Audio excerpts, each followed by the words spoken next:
আর এই তো সেকেন্ড পার্টে চলে আসলাম। এখানে কি করছিলাম, আমি সিদ্ধি পাতা কোচাচ্ছিলাম। এখানে পেঁয়াজ কোচানো হচ্ছিল আর লঙ্কা কোচানো হবে। তো এখানে তোমার লঙ্কা দিয়ে সিদ্ধি পাতা দিয়ে একটা বড়া হবে, শুনেছি বড়াটাই নাকি বেশি কাজ করে সব সময়, ওই জন্যই এবার বড়াটা করা হয়েছিল। আর বড়াটা সত্যি সত্যি কাজও করেছিল। তো যাই হোক, এখানে এই যে প্রিপেয়ার করা তো চলছে, আর সৌমিটাকে হাত দিয়ে ভালো করে মিক্স করছিল।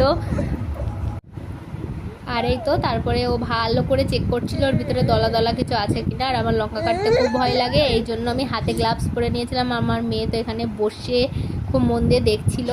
আর আমরা এই যে সবাই মিলে নাচানাচি করছিলাম এখানে। এটা অবশ্য সিদ্ধি বানানোর আগের ক্লিপস ছিল এই দুটো। আর এই যে একটা গানে তো হয়ে গেল, সেকেন্ড গানে আমরা শুরু করে দিয়েছি নাচা। তারপরে সিদ্ধি বানিয়ে খেয়ে এসে এই যে নাচ হচ্ছিল। তো যাই হোক, বড়দের নাচটা ভিডিও করিনি, আমাদেরটাই। আর ভালো লাগলে অবশ্যই লাইক কমেন্ট শেয়ার করো। আর বড় ভিডিওটা তো ইউটিউবে আসছে, অবশ্যই সবাই একবার দেখে এসে